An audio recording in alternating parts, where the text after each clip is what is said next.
And so the courier who had cheated death in the cemetery outside Goodsprings cheated death once again, and the Mojave Wasteland was forever changed. The courier, with the aid of Yes Man, drove both the Legion and the NCR from Hoover Dam, securing New Vegas's independence from both factions. With Mr. House out of the picture, the remaining Securitrons on the Strip were hard-pressed to keep order. Anarchy ruled the streets. When the fires died, New Vegas remained, assuming its position as an independent power in the Mojave. Supporting the ideals of independence, the courier was recognized as the man responsible for a truly free New Vegas. He ensured Mr. House's tyranny was broken, and neither Caesar's Legion nor NCR would ever gain control over New Vegas. Though the wasteland became anarchic after Hoover Dam, the Boomers' display of power dissuaded fortune seekers from attempting to penetrate Nellis. The Brotherhood used the Battle of Hoover Dam as an opportunity to retake Helios 1, and came to control the area between it and Hidden Valley. With no organized opposition, their patrols began monitoring trade along I-15 and 95, seizing any items of technology they deemed inappropriate.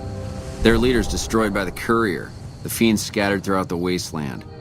Without the organization of Motor Runner, Cook, Violet, and Driver Nephi, they were easy prey. After the courier ensured New Vegas remained free, the followers found that independent Vegas was even more unstable and violent than before. Old Mormon Fort became excessively burdened by the influx of patients, struggling to provide even the most basic of services. With New Vegas's independence formally declared, Goodsprings thrived. More travelers stopped by Goodsprings on their way to and from the Strip, and the locals grew prosperous from the traffic. Thanks to the courier and Lily, a cure for the Nightkin's schizophrenia was found shortly after Dr. Henry's experiment concluded. Nightkin and other super mutants in the wasteland flocked to Jacobstown, and the town became known as a haven where a mutant could find peace. Lily continued to take her medicine at half doses, and although she remembered her grandchildren, her mind remained muddled and confused. Eventually, she parted ways with the courier and traveled west, seeking the remnants of her past. With the king dead and most of their gang slain by the courier, the remaining kings fled the area, never to be heard from again. After Ray's brain was transplanted into Rex's cybernetic body, it took Rex some time to adjust to the old scrapyard dog's memories.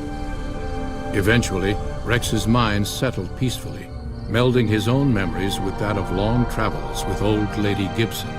Though Novac was a low-priority target for the Legion, many of Novac's citizens died in its defense. In the weeks that followed, several Bright followers returned to Novac to help restore its defenses, allowing it to remain independent of NCR. The NCR, battered by the loss of the dam, were unable to devote any troops to retaking the correctional facility from the Powder Gangers. As a result, Powder Ganger raids on caravans became an unfortunate fact of life in the Mojave for years to come. Armed with a wide array of improvised explosives and stolen weapons, the Vault 19 Powder Gang tormented the Mojave Wasteland for years. Citizens of the NCR were favorite targets, and they always suffered the worst fates. After Hoover Dam, Sheriff Myers runs Primm with his own style of frontier justice. He deals with most folks fairly, but now and then someone winds up dead with little to no evidence against them. And so the courier's road came to an end, for now. In the new world of the Mojave Wasteland, fighting continued, blood was spilled, and many lived and died just as they had in the old world. Because war never changes.